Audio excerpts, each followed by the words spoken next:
अब बात करते हैं चैप्टर 11 दैट इज मोटिवेशन। सही है, काफी इंपॉर्टेंट चैप्टर है, काफी ज्यादा पूछा जाता है ये चैप्टर।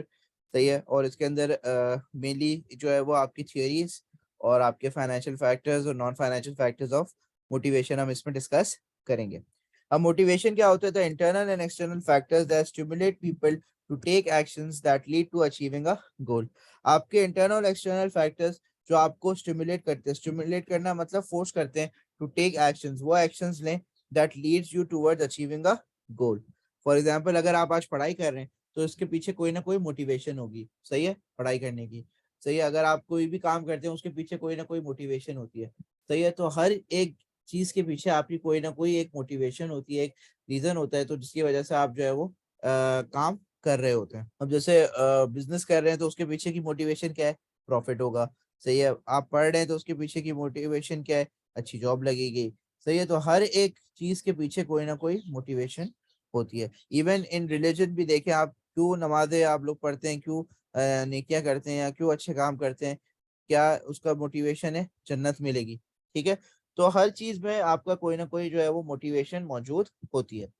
अब मोटिवेशन का कॉन्सेप्ट इन बिजनेस जो है वो लेकर आए कुछ हमारे मोटिवेशनल थियरिस्ट। अब मोटिवेशनल थियरीज में हम लोग जो है वो सबसे अच्छा, दो तरीके की थियरीज होती हैं आपकी। सबसे पहले हम लोग कंटेंट थियरीज की बात करते हैं, तो कंटेंट थियरीज में आपके आ जाते हैं सबसे पहले F W Taylor. F W Taylor की थियरी का नाम है टेलर साइंटिफिक अप्रोच।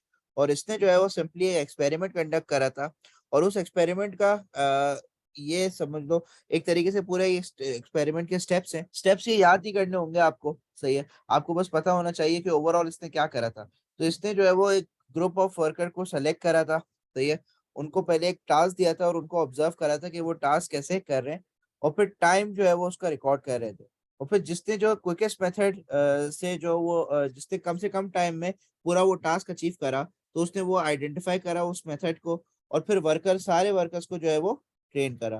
फिर उसके बाद ट्रेन करने के बाद जो है वो उनको सुपरवाइज करा कि मेक श्योर करा कि वो वर्कर्स जो है वो वही मेथड इस्तेमाल कर रहे हैं। फिर उसके बाद जो है वो उन्होंने ये भी मेक श्योर करा कि वर्कर की परफॉर्मेंस अच्छी है, और वो सेट स्टैंडर्ड मतलब जो सेट टाइम है, टारगेट जो दिया हुआ है उसको उसी टारगेट में अचीव कर रहा है प्रोडक्ट। और फिर उसके बाद उसको पैसे दिए जाते थे अकॉर्डिंग टू द परफॉर्मेंस। तो ये सिंपली जो है वो इसने बोला था कि भाई इसने बोला था finance is the main motivator, कि आप जो है वो अगर फाइनेंशियल नीड्स सेटिस्फाई करोगे एम्प्लॉयज की, तो आपके जो है वो एम्प्लॉय ज्यादा मोटिवेट होंगे। इसने बोला था money is the main motivator, कि money is the main motivator. आप कुछ भी कर लें, पैसा जो है वो सबसे ज्यादा मोटिवेशन क्रिएट करता है। तो एफ डब्ल्यू टेलर का जो है वो ये अप्रोच थी। एल्टन मायो आया फिर, और एल्टन मायो अपनी थियरी लेकर आया, द थियरी ऑफ हॉथरॉन इफेक्ट। और हॉथरॉन इफेक्ट की थियरी जो थी उसके अंदर उसने बोला था कि Mayo drew the following conclusion from his work. इसने जो एक्सपेरिमेंट करा, इसने ये अज्यूम करा कि चेंजेस इन वर्किंग कंडीशन, मतलब ट्रेनिंग वगैरह कराने से और फाइनेंशियल रिवॉर्ड देने से, जो एफ डब्ल्यू टेलर ने अप्रोच बोली थी कि भाई वर्कर्स की ट्रेनिंग कराओ तो वर्किंग कंडीशन अच्छे करो तो वर्कर ज्यादा अच्छी काम करेगा, और पैसे दो तो ज्यादा अच्छा काम करेगा। तो उसने बोला था कि ये लिटिल और नो इफेक्ट क्रिएट करते हैं on the productivity of employees, मतलब मोटिवेशन पे इसका इम्पैक्ट बिल्कुल भी नहीं होता। असल चीजें क्या है कि when management consult with worker, consultation of worker, कि मैनेजमेंट जो है वो जब वर्कर के साथ बात करे, मैनेजमेंट जो है वो वर्कर के काम में इंटरेस्ट ले। सही है, मैनेजमेंट जो है वो वर्कर को मतलब थोड़ा बहुत जो है वो वर्कर से इनपुट ले वर्कर का डिसीजन मेकिंग में, तो ये जो है वो मोटिवेशन क्रिएट करते हैं। फिर टीम वर्किंग से भी मोटिवेशन क्रिएट होती है, कि टीम वर्किंग आप करेंगे तो प्रोडक्टिविटी इंप्रूव होगी और वर्कर जो है वो ज्यादा अच्छी तरीके से काम करेंगे। फिर इसने एक और बात बोली थी, वो बोली थी कि वर्कर को control they on their working life. Working life में आप कंट्रोल दोगे तो वर्कर जो है वो जाहिर सी बात है, जब वो खुद डिसाइड करेगा कि मैं कब ब्रेक पे जा सकता हूँ, कब जो है वो मैं काम करूँ, कब जो है वो मैं आराम करूँ, तो ये पॉजिटिव मोटिवेशन क्रिएट करती है। तो मायो ने जो है वो एफ डब्ल्यू टेलर को काफी कॉन्ट्राडिक्ट करा था, और इसकी थियोरी का नाम था हॉथरॉन इफेक्ट, जिसमें इसने बोला था कि भाई वर्कर को जो है वो पैसे और वर्किंग एनवायरनमेंट से इतना ज्यादा फर्क या मोटिवेशन नहीं मिलती। असल में वर्कर को मोटिवेशन मिलती है जब उनसे कंसल्टेशन की जाती है, उनको टीम्स में डाला जाता है, उनको टारगेट्स दिए जाते हैं सेट करने के लिए, और उनको उनकी वर्किंग लाइफ पे कंट्रोल दिया जाता है। Moving on to next theory that is Maslow's, Abraham Maslow की थियरी थी, और इस थियरी का नाम होता है hierarchy of human needs theory. सही है, और हायरार्की ऑफ नीड्स थियरी में क्या होता है कि बेसिकली आप जो है वो पूरा एक पिरामिड होता है, पिरामिड ऑफ नीड्स होता है, और उस नीड्स को जो है वो आप जो है वो सेटिस्फाई कर रहे होते हो। अब्राहम मास्लो ने बोला था कि भाई एक नीड नहीं होती, सही है, पूरा एक पहाड़ होता है नीड्स का, सही है, जिसको हम कहते हैं the theory of human needs. इसने बोला था कि भाई ह्यूमन के ना बहुत सारी नीड्स होती हैं, एक पूरा एक पिरामिड होता है नीड्स का, और एक एक लेवल आप जब नीड्स को सेटिस्फाई करते रहोगे तो एक एक लेवल पे जो है वो नीड्स ऊपर बढ़ती रहेंगी। फॉर एग्जाम्पल जो बेसिक नेसेसिटी होती है वो होती है आपकी साइकोलॉजिकल नीड। साइकोलॉजिकल नीड्स क्या होती है कि आपका जो एम्प्लॉय है वो मोटिवेट होगा काम करने के लिए जब उसको फूड वाटर और शेल्टर के लिए पैसे चाहिए होंगे। जब आप उसको पैसे दोगे, इनकम देना शुरू हो जाओगे, तो उसकी ये साइकोलॉजिकल नीड्स फुलफिल हो जाएंगी। और साइकोलॉजिकल नीड्स फुलफिल होने के बाद फिर एक स्टेप ऊपर बढ़ जाएगा वो, दैट इज सेफ्टी नीड्स। अब सेफ्टी नीड्स क्या होती हैं? बेसिकली जॉब सिक्योरिटी, कि काम पे जब आ रहा है तो वो जॉब सिक्योर रहे उसकी, और वर्कर की सेफ्टी, कि अगर उसका कोई काम है, हेक्टिक काम है, तो वो वहां पे अपनी जान ना गवा दे, सही है, वो अपना सेफ रहे। तो मतलब उसको आपको, फॉर एग्जांपल अक्सर माइनिंग वगैरह में जो वर्कर्स काम कर रहे होते हैं, तो they need to wear safety equipments, क्योंकि काफी इंजरीज हो जाती है उनको, काफी उनका काम जो है वो काफी मुश्किल होता है, सही है। तो जाहिर सी बात है उस सिचुएशन में आपको जो है वो वर्कर को सेफ फील करना चाहिए, तो सेफ्टी वगैरह देना जरूरी है। तो सेफ्टी नीड्स और जॉब सिक्योरिटी नीड्स जब आप सेटिस्फाई करते हो, फिर उसके बाद वर्कर की फर्दर नीड्स बढ़ती है टुवर्ड्स सोशल नीड्स। अब सोशल नीड्स क्या होती हैं? वर्किंग इन टीम्स और groups and ensuring good communication to make workers feel involve. आप क्या करते हो? आप मेक श्योर करते हो कि आपके वर्कर जो है वो आपस में इन्वॉल्व हैं, team working strong, team working आपकी अच्छी हो रही है थ्रू आउट दी ऑर्गेनाइजेशन, ताकि वर्कर्स की सोशल नीड्स फुलफिल हो जाए। फिर सोशल नीड्स फुलफिल करने के बाद आती है आपकी एस्टीम नीड्स। एस्टीम नीड्स होती हैं कि रिकग्निशन एट वर्क, कि आप जो है वो एम्प्लॉय ऑफ द मंथ बना दो किसी वर्कर को, एडवांसमेंट दो, स्टेटस दो, प्रमोट करो वर्कर को, तो उसकी एस्टीम नीड्स फुलफिल होंगी। जैसे बैंक, ऑफिस से जो है वो घर मिला हुआ है, ऑफिस से गाड़ी मिली हुई है, ये सारी चीजें एम्प्लॉयज को दो ताकि उनकी एस्टीम नीड्स फुलफिल हो जाए। And then comes your self actualisation. Self actualisation का मतलब क्या है? कि बेसिकली आप उनको चैलेंजिंग टास्क दो, चैलेंजिंग काम दो, ताकि जो इंडिविजुअल है, सही है, उसकी जो स्किल्स हैं वो स्ट्रेच आउट हो। स्ट्रेच आउट मतलब कि उसको मुश्किल काम लगे, और मुश्किल काम लगे जब लगेगा तो वो highest level of satisfaction feel करेगा वो उस मुश्किल काम को करने के बाद, कि हाँ यार मैंने कुछ अचीव करा है। तो बेसिकली ये सेल्फ एक्चुअलाइजेशन तक पहुंचने के लिए आपको ये सारी चीजें जो है वो फुलफिल करनी पड़ेंगी, तभी आप सेल्फ एक्चुअलाइजेशन की तरफ पहुंचोगे, सही है। अगर ये इनमें हर लेवल पे आने के लिए आपको पिछला लेवल जो है वो सेटिस्फाई करना पड़ेगा। तो this is your Abraham Maslow theory of hierarchy of needs. फिर उसके बाद हर्ट्जबर्ग की थियरी है, और हर्ट्जबर्ग की जो थियरी है उसको हम टू फैक्टर थियरी कहते हैं। टू फैक्टर थियरी में इसने दो फैक्टर्स कंसिडर करे थे। एक फैक्टर है जो सेटिस्फैक्शन क्रिएट करता है जॉब पे, और एक फैक्टर है जो डिससेटिस्फैक्शन क्रिएट करता है जॉब पे। So his research was based around questionnaires and interviews with employees with the intention of discovering those factors that led to having good feelings about their job। मतलब कि वो factors जो job में satisfaction create कर रहे थे, और वो फैक्टर्स जो कि जॉब में डिससेटिस्फैक्शन क्रिएट कर रहे थे, सही है, ये दोनों चीजों के बारे में उसको जानना था। तो his conclusion was job satisfaction resulted from five main factors. Achievement, के काम पे जब अचीवमेंट मिलती है तो जॉब सेटिस्फैक्शन, जो जॉब से सेटिस्फैक्शन फील करता है employee. Recognition for the achievement, आपको रिकग्निशन मिल रही है बहुत ज्यादा, वो रिकग्निशन पैसों में भी हो सकती है, तो ये बोनस वगैरह मिल गया आपको, जो चीज आपने अचीव करी है, इंक्रीमेंट मिल गया। फिर वर्क इटसेल्फ, काम जो है वो आपको काफी अगर पसंद है तो वो सेटिस्फैक्शन क्रिएट करेगा आपके लिए। अब जैसे पढ़ाना मुझे अच्छा लगता है फॉर एग्जाम्पल, तो ये काम जो है वो मेरा इटसेल्फ वो मेरे लिए एक मोटिवेशन है, एक सेटिस्फैक्शन लेवल है, कि हाँ यार मैं जब पढ़ाता हूँ तो मुझे मजा आता है। तो फोर्थ इज रिस्पॉन्सिबिलिटी, कि वर्कर की जो रिस्पॉन्सिबल आप बनाओगे, वर्कर को ज्यादा से ज्यादा रिस्पॉन्सिबिलिटी दोगे, तो वर्कर की satisfaction from job will increase. And next is advancement, कि जब वर्कर्स को प्रमोट करोगे आप, तो वर्कर जो है वो एक जॉब से जो है वो सेटिस्फाई फील करेगा, कि हाँ यार यहाँ पे प्रमोशन के चांसेस हैं, तो मैं आहिस्ता आहिस्ता प्रमोट होके जो है वो हायर पोजीशन पे लग सकता हूँ। तो ये पांच चीजें थी जो मेन फैक्टर्स थी आपकी जॉब सेटिस्फैक्शन क्रिएट करने। However he called these as motivators, तो इनको हम मोटिवेटर्स या मोटिवेटिंग फैक्टर्स कहते हैं। These are the aspect of workers job that lead to a positive job satisfaction. और उसमें achievement, recognition, meaningful and interesting work, and advancement at work. ये 5 चीजें आप याद। फिर बहुत सारे ऐसे फैक्टर्स होते हैं जो जॉब डिससैटिस्फैक्शन क्रिएट करते हैं, जैसे कंपनी पॉलिसी आपसे आपके फेवर में नहीं है, कंपनी के एडमिनिस्ट्रेशन आपके फेवर में नहीं है, आपको तंग करती है। सुपरविजन, बहुत ज्यादा सुपरविजन है, आप जहाँ पे काम कर रहे हो वहां पे बहुत ज्यादा देखा जाता है कि हाँ भी काम कर रहे हैं या नहीं कर रहे हैं एम्प्लॉय सही तरीके से। सैलरी, सैलरी भी जो है वो अगर कम हो तो जाहिर सी बात है एम्प्लॉय के लिए एक डिससेटिस्फैक्शन होती है, काम इतना कराते हैं सैलरी कम दे रहे हैं। रिलेशनशिप विद अदर्स, आपका रिलेशनशिप दूसरों के साथ कैसा है ये भी देखा जाता है। एंड वर्किंग कंडीशंस, अब रिलेशनशिप दूसरों के साथ अच्छा नहीं है, जाहिर सी बात है काम पे आना पसंद नहीं होगा। और वर्किंग कंडीशंस, वर्किंग कंडीशंस क्या होती हैं आपकी, कि आपको अच्छा केबिन वगैरह, अच्छा एनवायरनमेंट वगैरह दिया हुआ है या नहीं दिया हुआ। ये पांचों चीजें जो है वो आपकी काम पे डिससेटिस्फैक्शन क्रिएट करती है, अगर ये सही सही तरीके से फुलफिल ना हो। फॉर एग्जाम्पल, अगर कंपनी पॉलिसी अच्छी नहीं बनी हुई, डिससेटिस्फैक्शन क्रिएट करेगी। बहुत ओवर सुपरविजन हो रही है तो डिससेटिस्फैक्शन क्रिएट होगा। सैलरी अगर कम मिल रही है, काम ज्यादा है, डिससेटिस्फैक्शन क्रिएट होगा। वर्कर्स जो दूसरे हैं उनके साथ अच्छा रिलेशनशिप नहीं है, डिससेटिस्फैक्शन क्रिएट होगा। वर्किंग कंडीशंस खराब है, डिससेटिस्फैक्शन क्रिएट होगी। तो ये जो डिससेटिस्फैक्शन क्रिएट करते हैं हम इनको कहते हैं हाइजीन फैक्टर्स। क्या कहते हैं? Hygiene factors.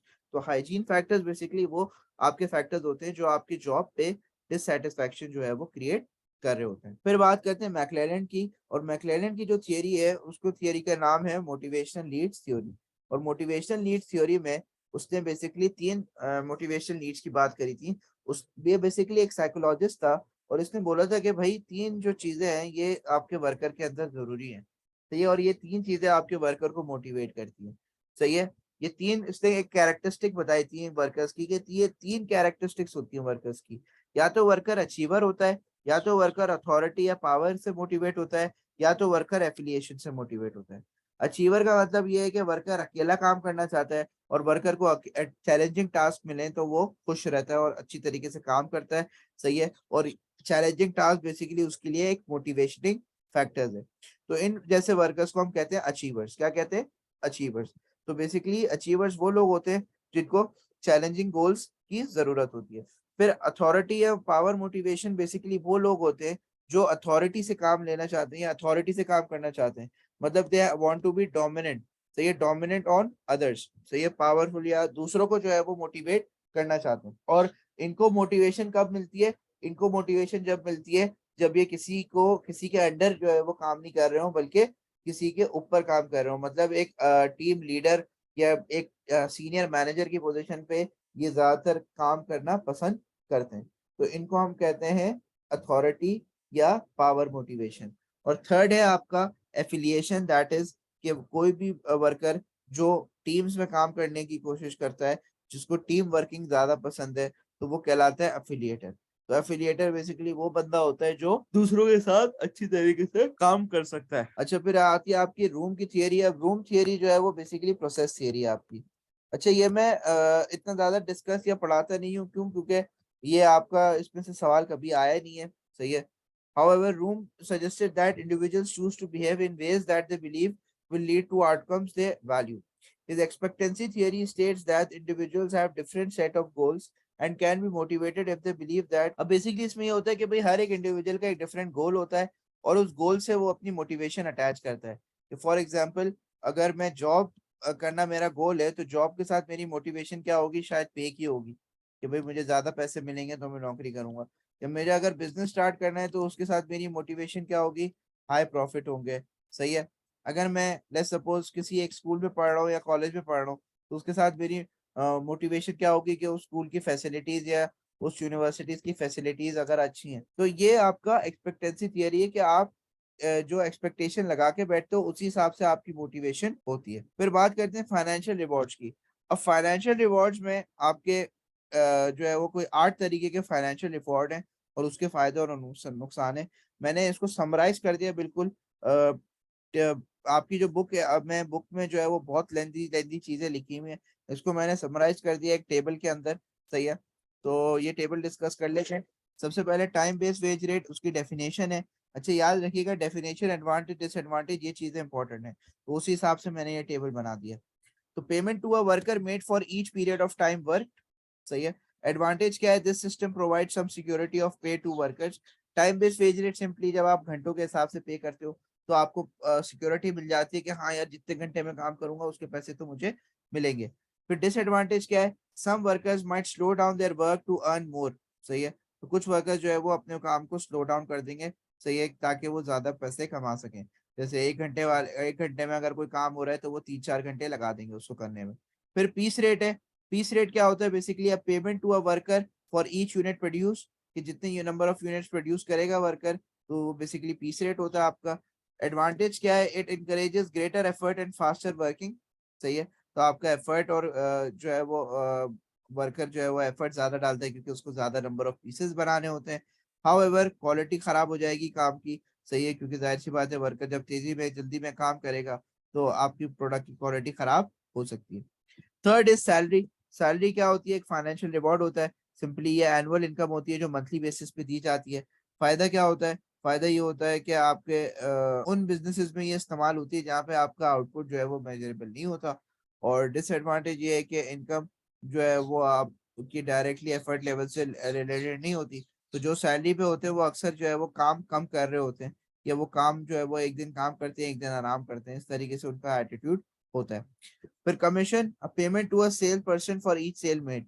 कमीशन क्या होता है कि जो आप पेमेंट करते हो on the sale that the sale person is making. फायदा क्या है, इट इनकरेजेस फास्टर वर्क, आप ज्यादा कमीशन कमाने के लिए ज्यादा बेचना शुरू कर देते हो। और सेल स्टाफ को try to hard to convince the customer, आप कस्टमर के पीछे ही पड़ जाओगे अगर सेल स्टाफ बन के, तो जाहिर सी बात है कस्टमर जो है वो अनाय हो जाएगा और आपसे फिर वो बाद में दोबारा चीज ना खरीदे। फिर बोनस पेमेंट है। बोनस बेसिकली एक एडिशनल पेमेंट होता है, सही है, जो आपको सैलरी से हटके मिलता है, सही है। तो bonus is a payment made in addition to the contracted wage और salary. Workers loyalty and performance increases, bonus देने से वर्कर की लॉयल्टी और परफॉर्मेंस इंक्रीज हो जाती है। और बोनस देने से ये होता है कि एम्प्लॉयज के आपस में जेलेसी और हेट्रेड भी क्रिएट हो सकता है। Moving on to PRP, that is performance related pay. Performance related pay is that के जब आप जो है वो परफॉर्मेंस के हिसाब से जो है वो वर्कर्स को पे कर रहे होते हैं। फिर उसके बाद है आपका परफॉर्मेंस रिलेटेड पे का फायदा क्या है, target setting can help to give purpose and direction to work और an individual of an individual. तो टारगेट पीआरपी से क्या होता है कि आपके पास एक टारगेट सेट हो जाता है। और टारगेट, क्योंकि जाहिर सी बात है जो एक परफॉर्मेंस आपको अचीव करनी है, मतलब कि एक आपको टारगेट दिया हुआ है, उस हिसाब से परफॉर्म करोगे तो आपको अच्छे पैसे मिलेंगे, उस हिसाब से परफॉर्म नहीं करोगे तो आपको बुरे या एवरेज पैसे मिलेंगे या बेसिक तनख्वाह मिलेगी। तो बेसिकली आपकी परफॉर्मेंस बढ़ जाती है क्योंकि आपको पता होता है आपको क्या अचीव करना है। And it can fail to motivate staff if they are not driven to earn additional financial reward. अगर इस स्टाफ को मेहनत करने का नहीं है, या स्टाफ ऑलरेडी सोचता है कि यार मेहनत करने की जरूरत नहीं है, जो काम जैसा आता है वैसे करते रहो, तो उसकी वजह से ये जो मेथड है ये मोटिवेशन क्रिएट नहीं करेगा। फिर प्रॉफिट शेयरिंग है। प्रॉफिट शेयरिंग एक मेथड होता है जिसके अंदर स्टाफ के साथ आप अपना प्रॉफिट शेयर करते हो, मतलब उनकी बेसिक पे के अलावा भी उनके साथ प्रॉफिट शेयरिंग चल रही होती है। The potential conflict between owners and workers is reduced as everyone now has an interest in higher profits. तो यहाँ पे ये है कि वर्कर और एम्प्लॉयज दोनों का ऑब्जेक्टिव सेम हो जाता है कि प्रॉफिट ज्यादा से ज्यादा करना है। However, this schemes can only be can be costly to set up and operate, especially in larger firms. तो लार्जर फर्म्स में बहुत सारे एम्प्लॉयज होते हैं और बहुत सारे एम्प्लॉयज को प्रॉफिट कैलकुलेट करना और देना पहुंचाना प्रॉफिट, ये सारी काफी एक्सपेंसिव जो है वो आपको बिजनेस को पड़ेगा। फिर उसके बाद at financial reward is your fringe benefits. Fringe benefits are basically benefits जो दिए जाते हैं एम्प्लॉयज को। So benefits given separate from pay by an employer to some or all employees, give status higher level employees. मतलब आप घर गाड़ी बंगला देते हो अगर एम्प्लॉयज को, तो उससे क्या होता है स्टेटस मिल जाता है एक हायर लेवल एम्प्लॉय का। और can be expensive for the business, fringe benefit देना काफी एक्सपेंसिव हो सकता है business. Moving on to non financial method. अब नॉन फाइनेंशियल मेथड बेसिकली वो मेथड्स होते हैं जो मोटिवेट करते हैं एम्प्लॉयज को। एम्प्लॉयज को मोटिवेट करना पड़ता है आपको इससे, और इसमें पैसे खर्च नहीं होते आपके, तो ये नॉन फाइनेंशियल मोटिवेशन कहलाते हैं। सबसे पहला है जॉब रोटेशन। जॉब रोटेशन क्या होता है, is increasing the flexibility of employees and the variety of work they do by switching from one job to another. For example अगर दो एम्प्लॉयज काम कर रहे हैं तो जॉब रोटेशन क्या होता है कि ये इसका काम करना शुरू कर दे, ये इसका काम करना शुरू कर दे, फिर कुछ घंटों बाद जो है वो ये इसका काम करना शुरू कर दे, ये इसका काम। तो इस तरीके से हम जो है वो जॉब रोटेट कर सकते हैं, इससे भी मोटिवेशन होती है। फायदा क्या है, flexibility of employees will increase and work will become interesting. तो फ्लेक्सिबिलिटी बढ़ जाएगी, एम्प्लॉय को ये भी काम आएगा ये भी काम आएगा, दोनों काम आ जाएंगे। और डिसएडवांटेज क्या है, ट्रेनिंग कॉस्ट विल इनकर, एम्प्लॉय को दोनों कामों में ट्रेन करवाना पड़ेगा। फिर है जॉब इनलार्जमेंट। जॉब इनलार्जमेंट क्या होता है, is attempting to increase the scope of a job by broadening और deepening the task undertaken. For example एक रिसेप्शनिस्ट जब स्टार्ट में आई, एक होटल ज्वाइन किया रिसेप्शनिस्ट ने, तो उसका पहले पहले टास्क था सिर्फ कॉल उठाना। फिर कॉल के साथ आपने और एडिशनल टास्क 1 लगा दिया, टास्क 2 लगा दिया, टास्क 3 लगा दिया, टास्क 4 लगा दिया। मतलब आप क्या कर रहे हो, आप जॉब इनलार्ज कर रहे हो। सेम डोमेन में जॉब है, रिसेप्शनिस्ट की जॉब है, लेकिन उसके टास्क बढ़ते जा रहे हैं। That is simply job enlargement. कि जैसे अब फॉर एग्जांपल इसको मैं इनलार्ज कर दूं अगर पिक्चर को, तो ये इनलार्ज क्या है कि मैं और फर्दर जूम कर रहा हूँ, और फर्दर जो है वो इसको इसमें जो है वो जूम कर रहा हूँ। तो इसी तरह और फर्दर टास्क ऐड करना है सिंपली इनलार्जमेंट। तो इसको हम कहते हैं जॉब इनलार्ज। जॉब इनलार्जमेंट का फायदा क्या है, makes the work more challenging bye additional responsibilities. तो बिजनेस पे एम्प्लॉयज पे जो है वो और एडिशनल रिस्पॉन्सिबिलिटीज आ जाती हैं, तो काम जो है वो ज्यादा चैलेंजिंग हो जाता है, और काम जो है वो फिर आपको पैसे भी ज्यादा देता है। हाउएवर डिसएडवांटेज ये है कि workers might ask for an increase in पे। अगर आप काम बढ़ा दोगे वर्कर का, तो वर्कर वो उसी पैसों पे काम नहीं करेगा, वर्कर बोलेगा कि अभी मेरी तनख्वाह भी बढ़ाओ।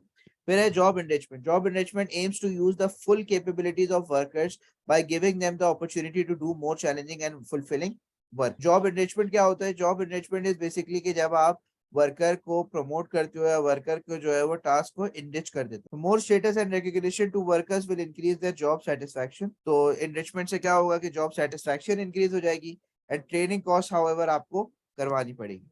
फिर जॉब रीडिजाइन क्या होता है कि involve the restructuring of a job. आप एक वर्कर की जॉब को चेंज करते हो उससे पूछ के, usually with employees involvement and agreement, to make work more interesting, satisfying and challenging. तो जॉब रीडिजाइन होता है कि जब आप वर्कर के हिसाब से जो है वो जॉब को आप रिक्रिएट कर रहे होते हो। तो एडवांटेज क्या है, better chance of promotion to more challenging. Basically आप जो है वो ज्यादा प्रमोशन आपको हो सकती है और ज्यादा चैलेंजिंग टास्क आप कर सकते हो। फिर workers might leave for a better job. अक्सर क्या, सॉरी जॉब रिडिजाइन पे था। तो worker will have a sense of belonging as he has been asked how to design his job. तो एक सेंस ऑफ बिलोंगिंग आ जाएगी बिजनेस के अंदर, क्योंकि उससे पूछ के जो है वो चीजें डिसाइड हो रही है। Can consume a lot of time. Redesigning में काफी टाइम आपका जाया हो सकता है। ट्रेनिंग क्या होती है, अभी हमने पढ़ा ट्रेनिंग एचआरएम में भी, कि ट्रेनिंग जब आप इंक्रीज करते हो वर्कर की स्किल्स को, इससे फायदा क्या है, इससे फायदा ये है कि जब एम्प्लॉय की ट्रेनिंग हो जाती है तो उसकी प्रमोशन भी आप कर सकते हो, उसको प्रमोट कर सकते हो, बेटर चांसेस ऑफ प्रमोशन हो जाते हैं। फिर workers might leave for a better job. Worker की क्या होगा कि वर्कर जो है वो कोई अच्छी जॉब अगर उसको मिलेगी, तो वो उसको उसके उसके लिए उसको अप्रोच करने के लिए वो आपकी पुरानी वाली जॉब जो है वो छोड़ के चला जाएगा। तो ट्रेनिंग का खर्चा आपने उठाया, लेकिन वर्कर जो है वो कहीं और जॉब पे चला गया। फिर क्वालिटी सर्कल्स होते हैं। Quality circles are voluntary groups of workers who meet regularly to discuss work related problems and issues. सही है। तो क्वालिटी सर्कल्स बेसिकली वो ग्रुप्स होते हैं आपके, जहाँ पे आपके वर्क रिलेटेड प्रॉब्लम्स को सुना जाता है और उसको सॉल्व किया जाता है। तो ये भी एक नॉन फाइनेंशियल मोटिवेशन है कि आपके क्वालिटी सर्कल जो है वो आते हैं आपके पास, आपके मसले सुनते हैं और उसको सॉल्व करने की कोशिश करते हैं। तो वर्क रिलेटेड प्रॉब्लम्स आपके खत्म हो जाते हैं, और हाउएवर हर वर्कर से पूछना और उसकी प्रॉब्लम को सॉल्व करना काफी टाइम वेस्ट करता है। फिर है वर्कर पार्टिसिपेशन के, वर्कर की मोटिवेशन इंक्रीज आप कैसे कर सकते हो, जब वर्कर को आप डिसीजन मेकिंग में इन्वॉल्व करो। तो डिसीजन मेकिंग में जब वर्कर इन्वॉल्व होगा तो वर्कर की पार्टिसिपेशन बढ़ेगी, और जितना ज्यादा पार्टिसिपेशन रेट बढ़ेगा वर्कर का, उतना ज्यादा जो है वो आपका आउटपुट भी बढ़ेगा। तो screen increase benefits of decision making as workers input also considered. तो वर्कर का इनपुट भी होगा तो आपकी डिसीजन मेकिंग बेहतर से बेहतर होती है। फिर urgent decision will have to be taken quickly, and so if workers are not asked they will be demotivated. तो अर्जेंट डिसीजन अगर कोई लेना है तो आपको वो फटाफट लेना पड़ेगा। सही है। तो उसमें अगर आप वर्कर से नहीं पूछोगे तो वर्कर के लिए एक डिमोटिवेटिंग फैक्टर भी हो सकता ही है। फिर टीम वर्किंग की बात करते हैं। तो टीम वर्किंग क्या होता है कि जब आप टीम्स में जो है वो ऑर्गेनाइज करते हो अपनी वर्कफोर्स को, और आप जो है वो टीम्स में जो है वो काम कर रहे होते हो। तो टीम वर्किंग का फायदा क्या है, इंक्रीज प्रोडक्टिविटी, और लेबर टर्नओवर भी कम हो जाता है, क्योंकि सोशल नीड्स आपकी फुलफिल हो रही होती है।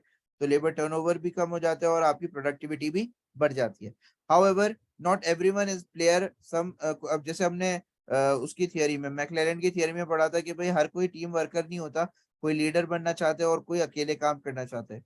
तो ये जो है वो काफी आपका यहाँ पे नुकसान है कि जो लोग टीम में काम करना नहीं चाहते और अगर वो टीम का पार्ट है, तो फिर जाहिर सी बात है उनके लिए वो डिमोटिवेटिंग हो जाए। फिर target setting is setting goals of individuals to achieve.